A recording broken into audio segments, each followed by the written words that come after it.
अभी मैं Bhabua road railway station पे हूँ और यहाँ पे सुरक्षा का पूरा व्यवस्था है। और सुरक्षा का व्यवस्था इसलिए है कि कहीं नहीं तो कहीं आज भारत बंद का आह्वान किया गया था और विपक्षी पार्टियों के द्वारा भारत बंद का आह्वान किया गया था। लेकिन यहाँ पे कुछ लोगों से मैंने बातचीत किया तो उन्होंने बताया कि किसी भी प्रकार के असामाजिक तत्व या उपद्रवी यहाँ पे नहीं आए थे या किसी भी प्रकार के आंदोलनकारी यहाँ पे नहीं आए थे, सब कुछ शांतिपूर्वक रहा। अब आते हैं असली कहानी पे, आखिर भारत बंद बुलाने की ज़रूरत क्यों पड़ी और किन किन लोगों ने भारत बंद बुलाया था। इस देश की जितनी भी विपक्षी पार्टी है उन लोगों ने भारत बंद बुलाया था और एनटीपीसी के मुद्दे पे भारत बंद बुलाया था, बेरोजगारी के मुद्दे पे भारत बंद बुलाया था। उसके अलावा रेलवे का जो ग्रुप डी है उसके मुद्दे पे भारत बंद बुलाया था। बहुत सारे लोगों पे पटना में एफआईआर हुआ है, बहुत सारे लोगों पे अलग अलग जगहों पे एफआईआर हुआ है और बहुत सारे बच्चों को हॉस्टल से, उसके अलावा लॉज से और जहाँ पे भी वो रहते हैं वहाँ से खींच खींच के पीटा गया। ऐसा वीडियो भी बहुत सारी जगहों से वायरल हो रहा है। अब सोचने वाली बात है कि आखिर बच्चों को पीटा क्यों गया, अभ्यर्थियों को पीटा क्यों गया, देश का भविष्य, देश के युवाओं को पीटा क्यों गया। और जब देश के युवाओं को, देश के भविष्य को, देश के छात्रों को अगर पीटा जाएगा तो वो संविधान और देश के प्रति क्या सोच लेके बड़े होंगे।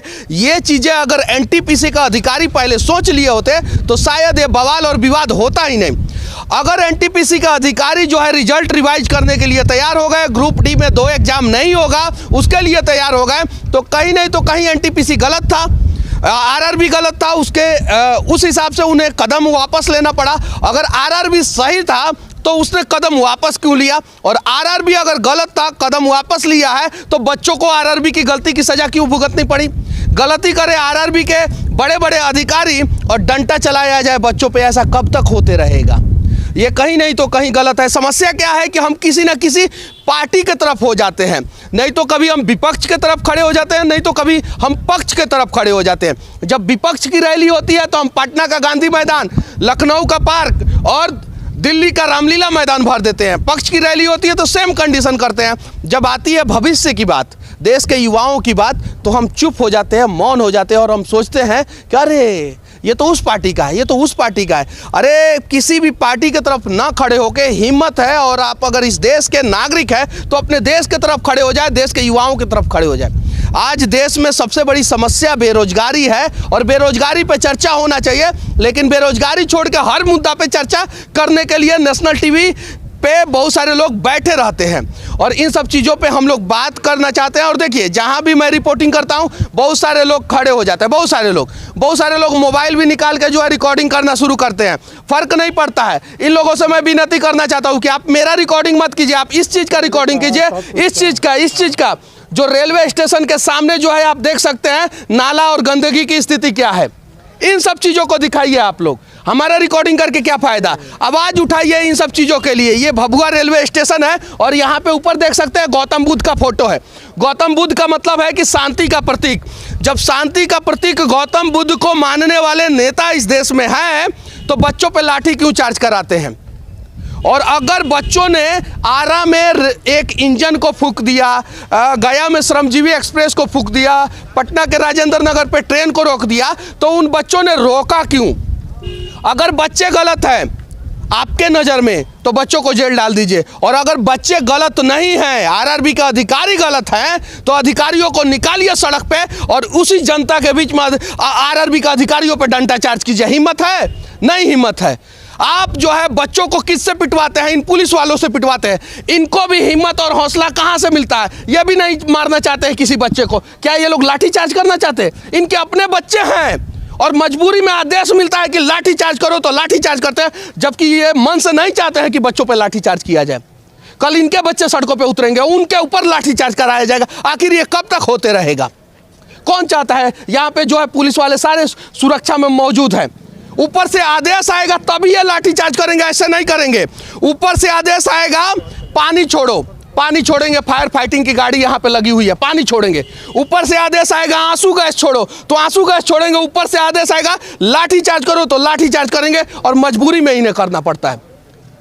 मजबूरी में इन सब चीज़ों को समझना होगा। और जिस दिन इस देश के लोग समझ जाएंगे और पक्ष और विपक्ष के चंगुल से ऊपर उठ के सोचेंगे ना, उस दिन शायद जो है देश के किसी भी कोने में कहीं भी असामाजिक तत्व जो है वो हावी नहीं होंगे और देश के किसी भी कोने में सरकार की संपत्ति नहीं होती है। ये सब संपत्ति जो है सरकार के बाप की नहीं है, ये सब संपत्ति हमारी है। ये चचा जो है ये चश्मा खरीदे हैं, इस पर टैक्स दिए हैं और उस टैक्स से वो बनी है। ये मफलर पे टैक्स हुआ है, ये मोबाइल पे टैक्स हुआ है, जो चाइनीज मोबाइल है ना इस पे भी टैक्स देना पड़ा है। ये लोगों ने टैक्स दिया, ये इस पे टैक्स दिया, ये हनुमानी पे टैक्स दिया और इस पे टैक्स दे के जो है ना ये खड़ी की जाती है ये। और ये सरकार की संपत्ति नहीं है, ये हमारी संपत्ति है। और कभी भी इस देश का पब्लिक, इस देश की जनता जो है जनता की संपत्ति को नुकसान नहीं पहुंचाना चाहता है। 8 मिलियन ट्वीट जो है बच्चों ने कराया था, 8 मिलियन ट्वीट। उस समय इस देश के नेता कहां सोए थे? उसी समय अगर आरआरबी झुक गई होती, अपना कदम वापस ले ली होती और बच्चों का मांग मान ली होती तो शायद बच्चे जो है सड़कों पे नहीं उतरते। और एक और चीज, अगर बच्चे सड़क पे नहीं उतरते तो क्या आरआरबी मांग मान लेती? सोचने वाली बात है। और जांच हो इस पे और अच्छे ढंग से जांच हो, जैसे सीबीआई जांच होता है ना, तो एक बार जांच हो इस पे और अच्छे ढंग से जांच हो और जांच होने के बाद जो है निर्णय निकाला जाए कि आखिर कौन गलत है। कहीं नहीं तो कहीं दिल्ली आरआरबी में बैठे अधिकारी गलत है, जो अगर एग्जाम पेपर सेट नहीं कर सकते हैं सही से, एग्जाम नहीं ले सकते हैं सही से और रिजल्ट सही से नहीं दे सकते हैं, तो अधिकारी कैसे बन गए? उनके ऊपर कार्रवाई होना चाहिए और ये जांच होना चाहिए। अभी हमारे साथ भभुआ रोड के मजिस्ट्रेट साहब हैं, हम उनसे कुछ बातचीत करेंगे। सर, यहाँ पे सुरक्षा व्यवस्था कब से है?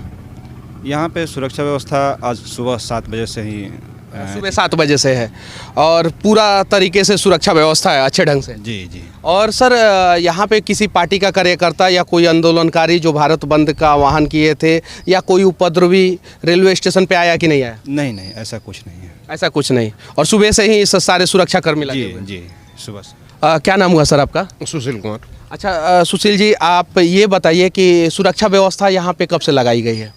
देखिए, एहतियातन तो आज 3-4 दिन से लगातार सुरक्षा बंदोबस्त है। जैसा कि आप लोग सुन रहे होंगे कि पूरे भारतवर्ष में और विशेष करके बिहार में कई जगह पर कुछ उपद्रवी घटनाएं हुई हैं, तो एहतियात के तौर पे पिछले 4 दिनों से भभुआ में रेलवे सुरक्षा बल, राजकीय रेल पुलिस और स्थानीय पुलिस तीनों के संयुक्त रूप से। यहाँ पे कोई आया नहीं ना, आंदोलनकारी या कोई किसी पार्टी का कार्यकर्ता या कोई प्रदर्शन करने के लिए? कुछ नहीं, कोई भी अप्रिय घटना या कोई अप्रिय बात यहाँ पे नहीं हुई है। बस विनती है आप लोगों से भी कि अगर आप लोगों का मांग है तो शांतिपूर्वक जो भी करना है करें, लेकिन सरकारी संपत्ति यानी पब्लिक प्रॉपर्टी को अगर आप लोग नुकसान पहुंचाते हैं तो वहां पे कोई भी आप लोगों के साथ नहीं खड़ा रहेगा। और ये सभी सुरक्षाकर्मी हैं जो सुबह से तैनात है और 4-5 दिन से, जैसा सर ने बताया कि यहाँ पे जो है सुरक्षा का व्यवस्था है। तो ये सुरक्षा का व्यवस्था इसलिए किया गया है कि ताकि जो है सरकार की संपत्ति यानी पब्लिक प्रॉपर्टी को नुकसान कोई ना पहुंचा पाए। यहाँ पे बात सिर्फ और सिर्फ 1.5 करोड़ यहाँ पे बात सिर्फ और सिर्फ 1.5 करोड़ एनटीपीसी और ग्रुप डी के छात्रों की नहीं है। यहाँ पे बात जो है सारे सरकारी जॉब के लिए अप्लाई करने वाले छात्रों की है। पहले बैंकिंग सेक्टर को पूरी तरीके से ध्वस्त कर दिया गया और उसके बाद से उसमें से ज़्यादातर बैंक को प्राइवेट कर दिया गया। उसके अलावा जो है रेलवे में जितने भी सफाई कर्मी हैं अभी प्राइवेट हैं। उसके अलावा ये निर्देश दिया गया कि टिकट जो है वो सफाई कर्मी चेक करेंगे, यानी जो जितने भी टीटी हैं वो नया बहाली नहीं हो रहा है, वो सब प्राइवेट से आ रहे हैं।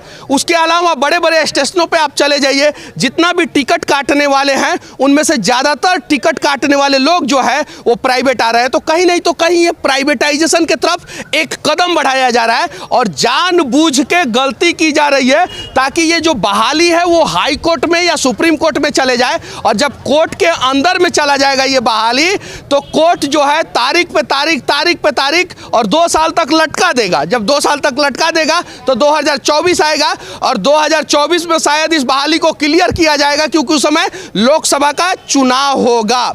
और उसके बाद से आरआरबी कभी भी बहाली नहीं निकालेगी। ग्रुप सी और ग्रुप डी की नौकरियां खत्म हो जाएगी, सिर्फ और सिर्फ ए और बी की नौकरियां बचेगी। तो ये कहीं नहीं तो कहीं सरकार का मंशा है कि सब कुछ को प्राइवेट के हाथों बेच दिया जाए।